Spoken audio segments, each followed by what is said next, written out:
Business में हम पढ़ेंगे अगला चैप्टर है हमारा ये व्यावसायिक वातावरण।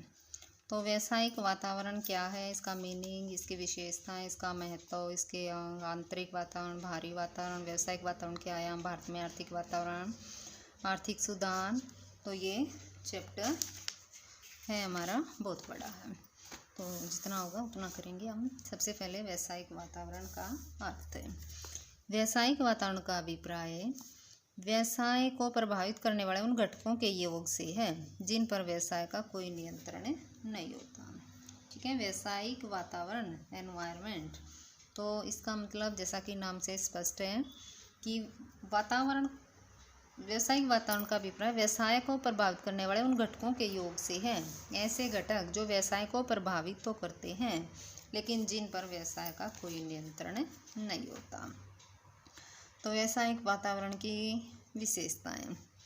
फर्स्ट है भारी शक्तियों की संपूर्णता। भारी शक्तियों की संपूर्णता। व्यावसायिक वातावरण उन सभी तत्वों या शक्तियों का योग है जो व्यवसाय के बाहर उपलब्ध होती हैं और जिन पर व्यवसाय का कोई नियंत्रण नहीं होता। यह एक नहीं बल्कि अनेक शक्तियों का समूह है, इसलिए इसकी प्रकृति संपूर्णता की है। ठीक है, विशेषता में फर्स्ट है भारी शक्तियों की संपूर्णता, कि अगर हम व्यावसायिक वातावरण की विशेषता पढ़ रहे हैं तो ये कोई एक शक्ति नहीं है, बहुत सारी शक्तियां हैं जो मिल करके व्यवसाय को प्रभावित करती हैं, तो इसलिए इसकी जो प्रकृति है वो संपूर्णता की है। सेकंड है विशेष और सामान्य शक्तियाँ। व्यवसाय के बाहर उपस्थित शक्तियों को दो भागों में बांटा जा सकता है, विशेष और सामान्य। विशेष शक्तियाँ वे शक्तियाँ जो एक उद्योग की फर्मों को अलग अलग रूप से प्रभावित करती हैं। उद्योग होता है एक जैसा व्यवसाय करने वाली अनेक फर्मों का समूह। तो एक उद्योग की फर्मों को अलग अलग रूप से प्रभावित करती हैं, जैसे ग्राहक, पूर्तिकर्ता, प्रतियोगी फर्में आदि। सामान्य वे शक्तियाँ जो एक उद्योग की सभी फर्मों पर लगभग एक जैसा प्रभाव डालती हैं, जैसे सामाजिक, राजनीतिक, वैधानिक और तकनीकी परिस्थितियाँ। ठीक है, थर्ड है एक दूसरे से संबंधित। व्यावसायिक वातावरण के विभिन्न घटक एक दूसरे से संबंधित हैं। उदाहरण के लिए एक नई सरकार के सत्ता में आते ही आयात निर्यात नीति में परिवर्तन होना। यहाँ नई सरकार का सत्ता में आना राजनीतिक और आयात निर्यात नीति में परिवर्तन आर्थिक परिवर्तन है। अतः एक घटक में परिवर्तन से दूसरा घटक भी प्रभावित होता है। तो ये जितनी भी शक्तियाँ वो एक दूसरे से संबंधित हैं। फिर गतिशील प्रकृति। जैसा कि स्पष्ट है कि वातावरण अनेक घटकों का मिश्रण होता है और इन घटकों में से किसी न किसी में परिवर्तन होता रहता है। घटकों की इस प्रवृत्ति के कारण कहा जाता है कि व्यावसायिक वातावरण गतिशील होता है। फिर अनिश्चितता। व्यावसायिक वातावरण के घटकों के बारे में कुछ भी निश्चितता के साथ नहीं कहा जा सकता, क्योंकि इनमें जल्दी जल्दी परिवर्तन होते रहते हैं। व्यावसायिक रणनीति तय करने के लिए पेशेवर लोग इनमें होने वाले परिवर्तनों का पूर्वानुमान लगाते हैं, लेकिन ये एक जोखिम भरा काम है। जैसे तकनीकी में बहुत शीघ्र परिवर्तन हो रहे हैं, कब कौन सी तकनीकी प्रकाश में आ जाए कुछ नहीं कहा जा सकता। यह स्थिति फैशन की भी है। उसके बाद है जटिलता। वातावरण अनेक घटकों से मिलकर बनता है, ये सभी घटक आपस में एक दूसरे से संबंधित होते हैं, इसलिए व्यवसाय पर पड़ने वाले इनके प्रभाव को स्वतंत्र रूप से नहीं पहचाना जा सकता। यही कारण है कि व्यवसाय के लिए इनका सामना करना बहुत कठिन है। ठीक है, ये व्यावसायिक वातावरण की विशेषताएं होगी। भारी शक्तियों की संपूर्णता, मतलब इनकी जो प्रकृति है वो संपूर्णता की है। विशेष और सामान्य दो भागों में बांटा जाता है इनको, ये एक दूसरे से संबंधित होते हैं। गतिशील प्रकृति है, अनिश्चितता है और जटिलता है। उसके बाद है व्यावसायिक वातावरण का महत्व। तो ये जान लेना कि व्यावसायिक वातावरण का अर्थ क्या है ये पर्याप्त नहीं है। आवश्यकता ये जानने की है कि हम इसका अध्ययन क्यों करना चाहते हैं, अर्थात इसका महत्व क्या है। व्यावसायिक वातावरण का महत्व निम्नलिखित तथ्यों से स्पष्ट है। फर्स्ट है प्रथम प्रस्तावक के लाभ। व्यावसायिक वातावरण के अध्ययन से हमें उपलब्ध अवसरों की जानकारी प्राप्त होती है। जो कंपनी व्यावसायिक वातावरण में हो रहे परिवर्तनों के प्रति अधिक सचेत रहती है, ठीक है, ऐसी कंपनी जो व्यावसायिक वातावरण का अध्ययन करती रहती है, वह प्रथम प्रस्तावक या पूर्तिकर्ता बनकर इसका लाभ प्राप्त करती है। अर्थात जो कंपनी व्यावसायिक वातावरण में उपलब्ध अवसरों को समय रहते भांप लेती है वह सर्वाधिक लाभ प्राप्त करती है। जैसे पेंट उद्योग की एक मशहूर कंपनी एशियन पेंट्स एक समय तकनीक को लेकर पिछड़ गई। इस बात को एक अन्य कंपनी गुडलेस नेरोलैक ने भांप लिया। इस अवसर का लाभ उठाने के लिए इस कंपनी ने एक विदेशी कंपनी कंसल पेंट्स से नवीनतम तकनीक प्राप्त करने का समझौता किया। केपी कंसल पेंट्स ने जीएन को गुडलेस नेरोलैक को कैथोडिक इलेक्ट्रो डिपोजिशन तकनीक उपलब्ध कराई। इसी आधार पर जीएन को मारुति उद्योग की लगभग पूरी पेंट आवश्यकता की पूर्ति का अनुबंध प्राप्त हुआ।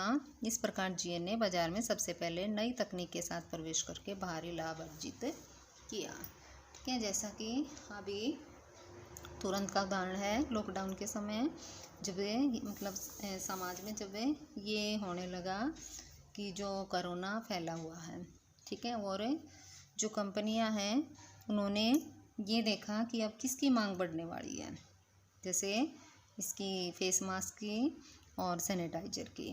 तो जिन कंपनियों ने इसको भांप लिया उन्होंने तुरंत उसका उत्पादन शुरू कर दिया और काफ़ी प्रॉफिट कमाया।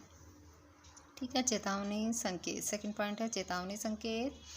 व्यावसायिक वातावरण के अध्ययन से हमें उपलब्ध अवसरों के साथ साथ खतरों की भी जानकारी प्राप्त होती है। जो कंपनियां व्यावसायिक वातावरण का अध्ययन निरंतर करती रहती हैं बिजनेस में, मतलब आगे में पूरे वातावरण का अध्ययन करती रहती हैं, उनको अवसरों के साथ साथ खतरों की भी जानकारी प्राप्त होती है। यदि खतरों की जानकारी समय रहते मिल जाए तो उनको सामना करने के प्रयास किए जा सकते हैं। व्यावसायिक वातावरण में हो रहे परिवर्तनों का लगातार अध्ययन करने पर ही ऐसा संभव है। जैसे कुछ समय पहले बाजार में कारों की धीमी पूर्ति को लेकर ग्राहक असंतुष्ट हो गए। ऐसी स्थिति में नई कंपनियों के बाजार में प्रवेश के खतरे को मारुति उद्योग ने समय पर ही भांप लिया। इससे पहले कि अन्य कंपनियां कुछ बेहतर कर पाती, मारुति ने कारों की पूर्ति को कई गुना बढ़ा दिया। इस प्रकार मारुति ने व्यावसायिक वातावरण के अध्ययन से संभावित खतरे को टाल दिया। अगर मारुति उद्योग अवसर को नहीं, इसको चेतावनी को मतलब उसको व्यावसायिक वातावरण नहीं करता, का अध्ययन लगातार नहीं चलता, तो उसको ये भी पता नहीं चलता कि जो ग्राहक हैं वो धीमी पूर्ति के कारण असंतुष्ट हैं और वो दूसरी कंपनी उसका जो डिमांड है उसमें लग जाती है। तीसरा, उपयोगी संसाधनों की प्राप्ति। एक संगठन को अपना व्यवसाय चलाने के लिए अनेक संसाधन जैसे माल, मशीन, मानव, धन आदि की जरूरत होती है। इन संसाधनों से वस्तुओं और सेवाओं का उत्पादन किया जाता है। व्यवसाय वातावरण से ही संसाधनों को प्राप्त करता है और वातावरण को ही उत्पादित वस्तुओं और सेवाओं को उपलब्ध कराता है। व्यवसाय को व्यावसायिक वातावरण का अध्ययन करने से मालूम पड़ता है कि वातावरण क्या चाहता है और अपनी चाहत को पूरा करने के लिए क्या उपलब्ध करा सकता है। अतः व्यावसायिक वातावरण से उपयोगी संसाधनों को प्राप्त करना संभव है। तेजी से हो रहे परिवर्तनों का सामना करना। तो आज व्यवसाय का संचालन तेजी से बदलते वातावरण में किया जा रहा है। व्यवसाय से संबंधित विभिन्न घटक जैसे प्रतियोगिता, मतलब व्यवसाय में बहुत सारे फर्में हैं, प्रतियोगिता उनमें फैशन, ग्राहकों की संख्या, तकनीक आदि में तेजी से परिवर्तन हो रहे हैं। व्यवसाय पर परिवर्तनों का इतना प्रभाव नहीं पड़ता जितना कि परिवर्तनों की गति से पड़ता है। अर्थात यदि परिवर्तनों की गति कम है तो उसका आसानी से सामना किया जा सकता है, लेकिन परिवर्तनों की तेज गति का सामना करना एक बहुत कठिन काम है। यह काम केवल व्यावसायिक वातावरण पर लगातार नजर रखने और उसका अध्ययन करने से ही संभव है। नियोजन और नीति में सहायक। व्यावसायिक वातावरण की जानकारी नियोजन और नीति बनाने के लिए आधार प्रस्तुत करती है। जैसे आईटीसी होटल्स ने व्यावसायिक वातावरण का अध्ययन करने के उपरांत ही भारत और विदेशों में अनेक नए होटल खोलने की योजना बनाई। उन्होंने देखा कि पर्यटन उद्योग संसार का सबसे बड़ा उद्योग है, विशेषकर भारत जैसे देश में इसका भविष्य बहुत उज्जवल है। सरकार भी अनेक कारणों से जैसे विदेशी विनिमय की प्राप्ति, रोजगार में वृद्धि आदि इस उद्योग के विकास में रुचि रखती है। इन सभी जानकारियों के आधार पर ही आईटीसी होटल्स ने अपना नियोजन किया। इस प्रकार योजना बनाकर कोई भी प्रतियोगिताओं को पछाड़ सकता है। फिर निष्पादन में सुधार। प्रत्येक संगठन के निष्पादन में व्यावसायिक वातावरण के अध्ययन की अहम भूमिका होती है। निष्पादन मतलब परफॉर्मेंस, उत्पादन। जो संगठन इस पर कड़ी नज़र रखते हैं और इसका विश्लेषण करते हैं वे निश्चित रूप से दौड़ में आगे निकलते हैं और लंबे समय तक जीवित रहते हैं, और जो इसकी परवाह नहीं करते वे बाजार में नहीं टिक सकते और शीघ्र ही बंद होते नजर आते हैं। अतः हम कह सकते हैं कि व्यावसायिक वातावरण के अध्ययन से एक संगठन अपने वर्तमान और भविष्य दोनों को सुधार सकता है। अब है व्यावसायिक वातावरण के अंग, कंपोनेंट्स ऑफ बिजनेस एनवायरनमेंट। तो व्यावसायिक वातावरण के अंगों को दो भागों में बांटा जाता है, आंतरिक वातावरण और बाहरी वातावरण। आंतरिक वातावरण वो वातावरण है जो व्यवसाय के अंदर ही उपस्थित होता है। अब जब अंदर है तो उनके ऊपर व्यवसाय का पूरा अधिकार होगा, व्यवसाय के नियंत्रण में होंगे वे। बाहरी वातावरण जो व्यवसाय के बाहर उपस्थित है उसको दो भागों में बांटा। सूक्ष्म वातावरण जिनका नज़दीकी संबंध होता है, और समष्टि वातावरण या सामान्य वातावरण जिनका दूर का संबंध होता है। तो सूक्ष्म वातावरण या क्रियात्मक वातावरण, इसमें व्यवसाय के जो कस्टमर हैं वो आ जाएंगे। सप्लायर्स मतलब जो कच्चा माल सप्लायर करते हैं। कंपटीटर्स जो व्यवसाय के प्रतियोगी हैं। पब्लिक जिनका सीधा संबंध होता है और विपणन मध्यस्थ हैं।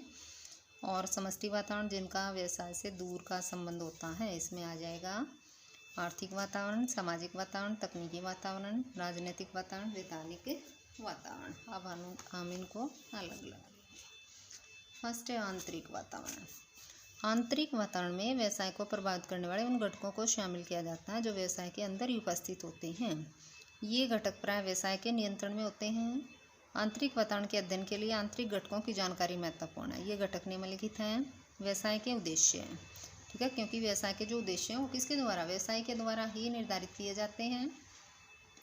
व्यवसाय के उद्देश्य हैं, व्यवसाय की नीतियाँ मतलब ऑब्जेक्टिव हो गए, पॉलिसी होगी, उत्पादन क्षमता कि हमारे व्यवसाय की क्षमता कितनी, कितना हम प्रोडक्शन कर सकते हैं, उत्पादन प्रणाली किस मेथड से हमें उत्पादन करते हैं, प्रबंध सूचना प्रणाली, प्रबंध में भागीदारी, संचालक मंडल की रचना, प्रबंधकीय दृष्टिकोण, संगठनात्मक ढांचा, मानवीय संसाधन की विशेषताएं। ये सभी घटक व्यवसाय के निर्णयों को प्रभावित तो करते हैं, लेकिन क्योंकि ये घटक प्राय व्यवसाय के नियंत्रण में होते हैं इसलिए इन्हें पूरी तरह से व्यावसायिक वातावरण में शामिल नहीं किया जा सकता। फिर है बाहरी वातावरण। व्यवसाय के बाहरी वातावरण में व्यवसाय को प्रभावित करने वाले उन घटकों को शामिल किया जाता है जो व्यवसाय के बाहर उपस्थित होते हैं। इन घटकों पर व्यवसाय का कोई नियंत्रण नहीं होता। बाहरी वातावरण के अध्ययन के लिए इन घटकों की जानकारी महत्वपूर्ण है। इन घटकों में कुछ ऐसे घटक हैं जिनके साथ किसी विशेष कंपनी का गहरा संबंध होता है, जबकि कुछ अन्य घटक ऐसे हैं जिनसे पूरा व्यावसायिक समुदाय प्रभावित होता है। इसी आधार पर बाहरी वातावरण को दो भागों में बांटा जा सकता है, सूक्ष्म वातावरण और समष्टि वातावरण। सूक्ष्म वातावरण, इसका अभिप्राय ऐसे वातावरण से है जिसके अंतर्गत उन घटकों को शामिल किया जाता है जिनसे व्यवसाय का नज़दीकी संबंध होता है तथा ये घटक प्रत्येक व्यवसायिक इकाई को अलग अलग ढंग से प्रभावित करते हैं। ये निम्नलिखित हैं: कस्टमर, सप्लायर्स, कंपटीटर्स, पब्लिक और विपणन मध्यस्थ, मार्केटिंग इंटरमीडिएट्स। तो फर्स्ट है ग्राहक। एक व्यवसायिक इकाई के ग्राहक अनेक प्रकार के हो सकते हैं, जैसे गृहस्थ हैं, जो हमारा व्यवसाय है उससे के द्वारा जो उत्पादित वस्तुएं उनको गृहस्थ खरीद सकते हैं, गवर्नमेंट खरीद सकती है, इंडस्ट्री खरीद सकती है, और कमर्शियल एंटरप्राइज वाणिज्यिक संस्थाएं। ग्राहकों के प्रकार व्यवसाय पर गहरा प्रभाव डालते हैं। जैसे एक फर्म केवल सरकार को माल सप्लाई करती है, अर्थात इस फर्म का केवल एक ही ग्राहक है। अब यदि किसी कारण से फर्म की सरकार से बिगड़ जाए तो माल की सप्लाई बंद हो जाएगी और फिर फर्म का बंद होना भी निश्चित है। इससे स्पष्ट होता है कि ग्राहक व्यवसाय को प्रभावित करते हैं। अतः एक फर्म की कोशिश करनी चाहिए कि उसके ग्राहक अनेक प्रकार के हों, ताकि एक से बिगड़ जाए तो उसके माल की लगातार सप्लाई होती रहे। पूर्तिकर्ता, ग्राहकों की तरह पूर्तिकर्ता भी व्यवसाय को प्रभावित करते हैं। यदि किसी व्यवसाय का पूर्तिकर्ता एक ही है और वह किसी वजह से नाराज हो जाए तो माल की पूर्ति बंद होने के कारण व्यवसाय संकट में पड़ सकता है। अतः ऐसा प्रयास किया जाना चाहिए कि पूर्तिकर्ता अनेक हों। तीसरा, प्रतियोगी कंपटीटर्स। प्रतियोगी फर्में अनेक प्रकार से व्यवसाय को प्रभावित कर सकती हैं, जैसे नए और सस्ते उत्पाद बाजार में लाकर, विक्रय प्रमोशन स्कीम चालू करके आदि। पब्लिक, जनता के अनेक अंग होते हैं, जैसे स्थानीय जनता, प्रेस या मीडिया। जनता के इन अंगों का व्यवहार व्यवसायिक इकाइयों को प्रभावित कर सकता है। जैसे स्थानीय जनता किसी ऐसे स्थापित फर्म का विरोध कर सकती है जिसका कारोबार अधिक शोर शराबा करने वाला हो। इसी प्रकार मीडिया द्वारा किसी कंपनी के बारे में कोई अच्छा समाचार देने से उसके अंशों के बाजार भाव में वृद्धि हो सकती है। उसके बाद है विपणन मध्यस्थ। एक व्यावसायिक इकाई का व्यवसाय बढ़ने में विपणन मध्यस्थों की अहम भूमिका होती है।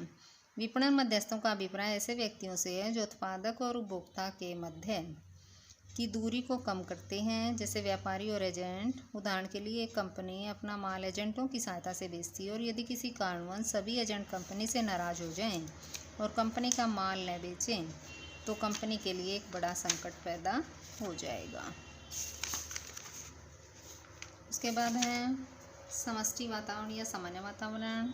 समष्टि वातावरण का अभिप्राय ऐसे वातावरण से है जिसके अंतर्गत उन घटकों को शामिल किया जाता है जिनका व्यवसाय के साथ दूर का संबंध होता है। इन घटकों की मुख्य विशेषता यह है कि ये एक ही समय पर लगभग सभी व्यावसायिक इकाइयों को प्रभावित करते हैं। तो इनको जो समष्टि वातावरण है इनको व्यवसाय के आयाम भी कहते हैं, डायमेंशंस ऑफ बिजनेस एनवायरनमेंट। तो आज के लिए ये बहुत है, ठीक है।